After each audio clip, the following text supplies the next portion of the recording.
Hi friends, இன்றைக்கி நம்ம இந்த வீடியோவில் எதை பற்றி பார்க்க போகிறோம்னு பார்த்தீங்கன்னா, ஆக்சுவலாக வந்து இன்றைக்கி வந்து நான் என் பைக்கை வந்து ஒரு 800 கிலோமீட்டர் ரைடு ஓட்டிகிட்டு வந்து இப்போ வந்து பைக்கை வந்து வாஷ் பண்ண போகிறேன். ஸோ அந்த வாஷ் பண்ணுறது தான் ஒரு ஜஸ்ட் ஒரு வீடியோவை எடுக்கலான்ட்டு உங்களுக்கு வந்து இந்த விளாக் வந்திருக்கிறேன். அதாவது பார்த்தீங்கன்னா, நான் வந்து லாஸ்ட் வீக் வந்து கொல்லிமலை ரைடு போயிருந்தேன். சும்மா பைக் ரைடு ஜாலியாக ஒரு ட்ரிப்பு போயிருந்தோம். ரைடுலாம் சொல்ல நம்ம ரைடர் கிடையாது, நம்ம ட்ராவலர் சரிங்களா. ஒரு ட்ராவல் போயிட்டு வந்ததில் இப்போ வந்து பைக் வந்து ரொம்ப அழுக்காயிடுச்சு. பைக்கை பார்த்தீங்கன்னா உங்களுக்கு தெரியும் அந்த அன்றைக்கி தான். இப்போ நான் இது எங்கே வந்திருக்கேன்னு பார்த்தீங்கன்னா, எங்கள் ஊரில் வாய்க்கால்னு சொல்லுவோம் இந்த இடத்த. ஸோ எங்கள் சின்ன வயசில் இங்கே தான் வந்து குளிப்போம், அதெல்லாம் இருக்கும். இப்போவும் இங்கே தான் வந்து குளிப்போம் இல்லைங்களா. ஸோ இங்கே வந்து சரி பைக் வாஷ் பண்ணுறதுக்கு இந்த இடம் இருக்கும். இந்த இடத்தோட பேர் வந்து குதிரை கிடங்குன்னு சொல்லுவாங்க. இது வந்து எங்கள் ஊர்லேருந்து வந்தால் அதில் ஒரு பாலம் இருக்கும், இங்கே தெரியும்னு நினைக்கிறேன். அந்த பாலத்துலேருந்து வந்தால் ரைட் சைடு தான் நாங்கள் குளிக்கிற இடம் இருக்கும். பட் இது வந்து லெஃப்ட் சைடு இருக்கும். இது வந்து கொஞ்சம் பைக் கழுவுறதுக்குலாம் வசதியாக இருக்கும். அதில் பார்த்தீங்கன்னா தண்ணி மோக்கிறதுக்கு இடம் நல்லாயிருக்கும். நடந்து போய் தண்ணி எடுத்துகிட்டு வந்து இதில் பைக் விட்டு கழுவிக்கலாம். ஸோ நம்ம பைக்கை வந்து இதில் விட்டாச்சு. நம்ம இப்போ வந்து வாஷ் பண்ணுறதுக்கு என்னெல்லாம் கொண்டு வந்துக்கோங்கிறத நான் உங்களுக்கு சொல்லிடுறேன். இப்போ வாங்க அதை காமிக்கிறேன். ஸோ வந்து இது எதுக்காகனா, பைக்கை வந்து நான் வந்து புதுசாக வச்சுருக்கேன்னு சொல்லாங்க. புதுசாலாம் வைக்கல, அப்பப்போ கழுவுவேன். அதனால் அது புதுசாக தெரியலாம். ஆனால் வந்து என்றைக்குமே புது பைக் தான். நம்ம bike old bike. So old bike தான். ஸோ வந்து டேக் இட் ஈஸி. ஸோ இப்போ நான் என்னெல்லாம் வச்சு என் பைக்கை வாஷ் பண்ணுங்கிறத நான் இப்போ உங்களுக்கு காமிக்கிறேன் வாங்க ஃப்ரெண்ட்ஸ். இப்போ நான் வந்து பைக் வாஷ் பண்ண என்னெல்லாம் கொண்டு வந்துருக்குன்னு பார்த்தீங்கன்னா, ரொம்பலாம் ஒரு பெரிய விஷயம் கிடையாது. ஒரு வாளி, அங்கேருந்து தண்ணி கொண்டு வர்றதுக்கு இது வந்து ஒரு கப்பு, ஒரு 4 கிளினிக் ப்ளஸ் ஷாம்பு, அவ்வளோதான். இதை வச்சு தான் நான் என்னோடய பைக்கை வந்து நான் வந்து வாஷ் பண்ண போகிறேன். ஸோ அதை தான் அவங்களுக்கு காமிக்க போகிறேன். வண்டி எவ்வளோ அழுக்காக இருக்குங்கிறத அவங்களுக்கு காமிச்சிடுறேன், பார்த்துக்கோங்க. இதை வந்து ஒரு ஹார்ட் ஒர்க் பண்ணி ஒரு 1/2 மணி நேரத்துலேருந்து 3/4 மணி நேரம் ஆகும் கழுவுறதுக்கு. கழுவிட்டு அப்புறம் நம்ம வந்து வண்டி வீட்டுக்கு கொண்டு போய் தான். இதுதான் நான் சொன்ன வாய்க்கால் சரிங்களா. இதில் வந்து அப்படி நம்ம குளிச்சுட்டு நம்ம சரி பைக்கெல்லாம் ஃப்ரெஷ்ஷாக வாஷ் பண்ணிட்டு நம்ம கிளம்ப போகிறோம். வாங்க வாஷ் பண்ணுறது எப்படின்னு நான் அவங்களுக்கு காமிக்கிறேன். ஃப்ரெண்ட்ஸ், நான் இப்போ வந்து வாளியில் போய் தண்ணி எடுக்க போகிறேன். தண்ணி எடுத்துகிட்டு எப்படி வந்து வாஷ் பண்ணுறங்கிறத உங்களுக்கு காமிக்கிறேன். முதல்ல வாளியையும் போனையும் நம்ம கையில் எடுத்துக்கலாம்.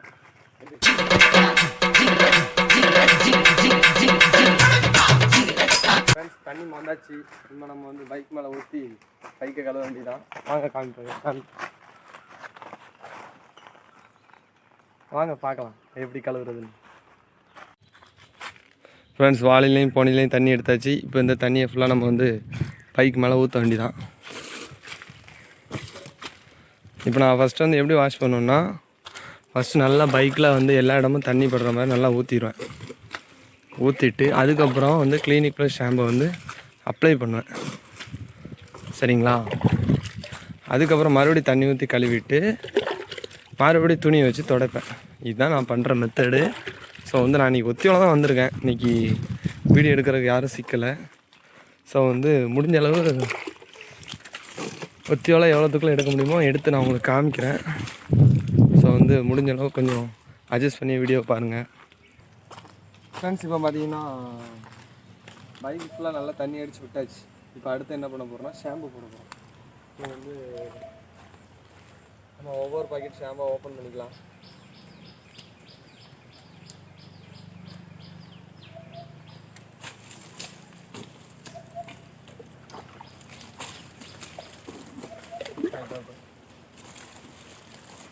இன்னும் ஷாம்பு வந்து அப்ளை பண்ணிக்கலாம். ஃபஸ்ட்டு நம்ம டேங்கில் இருந்து அப்ளை பண்ண போகிறோம். நம்ம வந்து மெட்டல் டேங்க். ஸோ வந்து ஃபுல்லாக நல்லா போட்டு தேய்ச்சி வந்துடலாம்.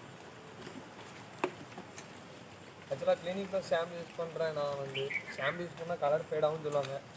எனக்கு ஒன்றும் அப்படி ஒன்றும் டிஃப்ரெண்ட் தெரியல. நான் 3 வருஷம் இதை தான் யூஸ் பண்ணிகிட்ருக்கேன். வேறு யாருக்காவது அந்த மாதிரி டிஃப்ரெண்ட் இருந்துச்சுன்னா கொஞ்சம் சொல்லுங்கள், நம்ம வேறு எதை மாற்றிக்கலாம்.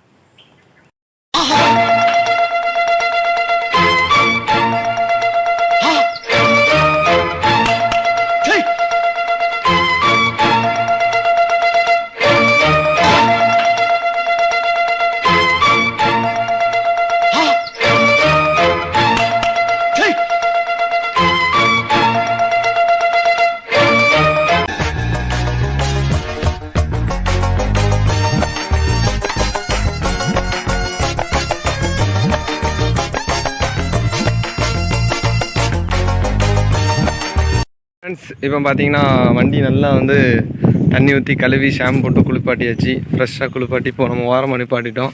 நம்ம அடுத்த ப்ராசஸ் என்னென்னு பார்த்தீங்கன்னா, வண்டியை வந்து ஈர துணி வச்சு தொடச்சி முடிச்சாச்சு. இப்போ வந்து காஞ்ச துணி வச்சு ஒருக்கா தொடச்சா ஈரம் ஃபுல்லாக காலியாயிரும். சம்மன் கழுவியாச்சு. உங்களுக்கு பார்த்தீங்கன்னா தெரியும். புதுசு போல் இருக்குன்னு நான் சொல்ல மாட்டேன், கழுவுனது போல் இருக்கும், அவ்வளோதான். அந்த மாதிரி வச்சுக்கோங்க. வண்டி நல்லா கழுவி விட்டாச்சு. இப்போ நம்ம இதை தொடச்சிட்டு அடுத்து இங்கேருந்து கிளம்ப வேண்டியதான். ஸோ வந்து இந்த வீடியோ வந்து ஜஸ்ட் ஒரு என்டர்டெயின்மெண்ட்டுக்காக எடுத்த வீடியோ தான். ஆக்சுவலாக வந்து சும்மா போர் அடிச்சிச்சு, சரி ஏதாச்சும் ஒரு வீடியோ மேக் பண்ணி போடுவோமே, நம்ம சப்ஸ்கிரைபர் ஏதாச்சும் பார்த்து அவங்களுக்கு ஒரு என்டர்டெயின்மெண்ட்டாக இருக்கணும், எந்த வீடியோ எடுத்தேன். ஸோ இந்த வீடியோ பிடிச்சிருந்தா லைக் பண்ணுங்கள், ஷேர் பண்ணுங்கள், கமெண்ட் பண்ணுங்கள். மறக்காமல் நம்ம சேனலை சப்ஸ்கிரைப் பண்ணி சப்போர்ட் பண்ணுங்கள். இன்னும் இது போல் நிறைய வீடியோ வேணுன்னா கமெண்ட் பண்ணுங்கள், எடுத்து பண்ணி விட்ருவோம். சரிங்களா? ஓகே, நெக்ஸ்ட் வீடியோவில் பார்க்கலாம். பாய்.